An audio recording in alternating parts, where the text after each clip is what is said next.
आखिर क्या कारण है कि गैंगस्टर होने के बावजूद भी सूखा कालों की फैन फॉलोइंग इतनी बड़ी है, या फिर वास्तव में इन्होंने कोई ऐसा काम किया है जिसे लेकर लोग इन्हें इतना ज्यादा पसंद करते हैं। और आज की इस वीडियो में हम यही देखेंगे कि एक आम से लड़के सूखा कालों की जिंदगी में ऐसी क्या घटनाएं घटी जिसे लेकर वो एक गैंगस्टर बनने पर मजबूर हो गया।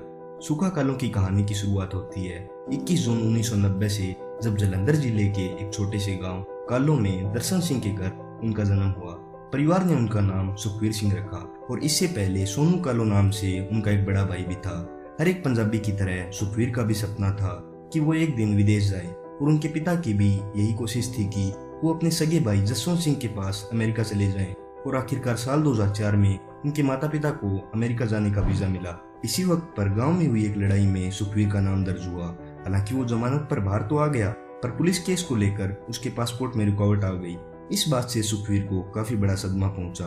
माता पिता उसे छोड़कर तो नहीं जाना चाहते थे, मगर बाहर जाकर बच्चों के अच्छे भविष्य के लिए मिले इस मौके को गवा भी नहीं सकते थे। सुखवीर ने सरकारी स्कूल से 10वीं तक की पढ़ाई पूरी की और बाद में बस्ती मिट्टू के एक स्कूल से आगे की पढ़ाई शुरू की, और यहीं पर उसके काफी दोस्त भी बने। सुखवीर अपने दोस्तों के सुख दुख की घड़ी में हमेशा उनके साथ खड़ा रहता था। शरीर से थोड़ा कमजोर मगर काफी दिलेर था। दोस्तों की छोटी मोटी लड़ाइयों में उनके साथ खड़े होने वाले सुखवीर को ये नहीं पता लग पाया कि कब वो धीरे धीरे एक अलग ही दुनिया की ओर चल पड़ा है।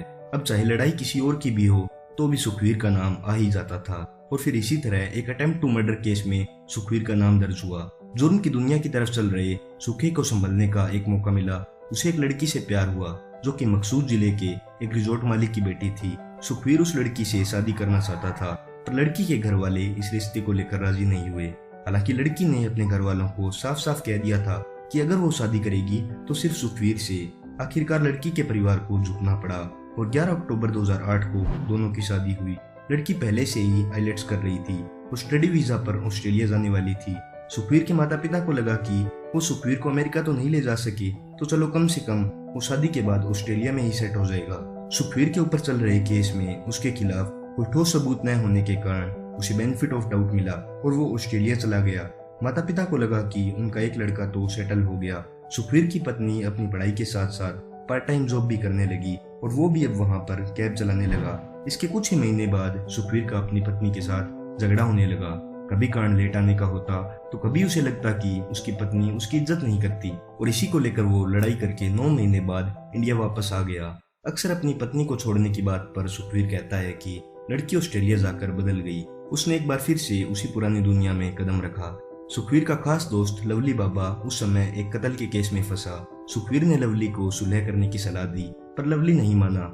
बाद में लवली को सजा हो गई और जब वो बाहर आया तो उसने इसका सारा इल्जाम सुखवीर के ऊपर डाल दिया। इस कारण उनकी दोस्ती में जहर फैलने लगा और लवली ने सुखवीर को धमकी दी कि वो उसे देख लेगा।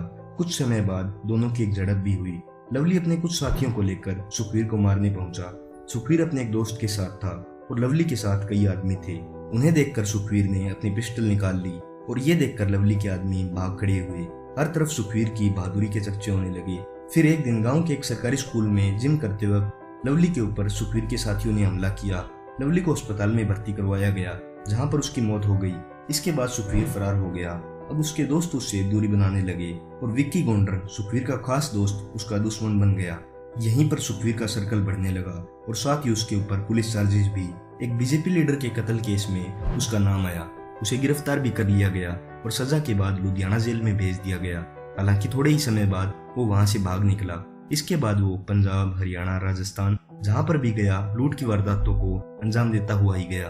आखिर में पंजाब पुलिस ने उसे राजस्थान से दबोचा और नाभा जेल में डाल दिया। साल 2012 में पेशी पर ले जाते वक्त गोरू बच्चा गैंग ने उसे छुड़ा लिया। बाद में वो दिल्ली पहुंचा और यहीं पर जमीन नाम के गैंगस्टर से मिला। दोनों ने एक ज्वेलर से 3 किलो के आसपास सोना लूटा। जमीन के अंदर लालच आ गया और उसने सुखवीर को बेहोश करके यमुना में फेंक दिया। हालांकि सुखवीर की किस्मत अच्छी थी और वो बच गया। पुलिस से बचते बचाते वो कलकत्ता जा पहुंचा, मगर पुलिस भी सुराग ढूंढते ढूंढते उसके पीछे जा पहुंची और उसे फिर से गिरफ्तार कर लिया। सुखवीर के द्वारा किए गए 100 से अधिक वारदातों में से 40 दर्ज हुई, जिनमें से 18 पर सुनवाई चल रही थी। इसी समय उसकी पत्नी ने ये कहकर तलाक ले लिया कि शादी के बाद उसे दहेज के लिए तंग किया जा रहा है। हालांकि सुखवीर कभी भी अपनी पत्नी से अलग नहीं होना चाहता था। अब जाकर सुखवीर इस जुर्म भरी दुनिया को छोड़ने के बारे में सोचने लगा, क्योंकि उसके बड़े भाई सोनू की एक बीमारी को लेकर मौत हो गई मगर भगवान को यहाँ पर कुछ और ही मंजूर था और 21 जनवरी 2015 को जलंधर से पेशी के बाद पुलिस सुखवीर को नाबाजेल लेकर जा रही थी, मगर वहीं पर मौत भी उसका इंतजार कर रही थी और बीच रास्ते में कुछ लोगों ने पुलिस वैन पर हमला किया व सुखवीर पर कई गोलियां चलाई। मौके वारदात पर ही उसकी मौत हो गई। मारने वाले इतने बेखौफ थे कि उसे मारने के बाद वहां पर भंगड़ा भी किया। सुखवीर को मारने की जिम्मेवारी ली विक्की गौंडर ने, वही विक्की गौंडर जो सुखवीर का खास दोस्त हुआ करता था। बाद में 26 जनवरी 2018 को पुलिस ने राजस्थान के गंगानगर जिले में विक्की गौंडर का एनकाउंटर कर दिया। तो ये थी सुखवीर सिंह उर्फ गैंगस्टर सुखा कालों की लाइफ स्टोरी। तो कमेंट करके जरूर बताना कि वाकई में सुखा कालों के ऊपर फिल्म बनाना एक सही कदम है या फिर उसकी पब्लिक इमेज को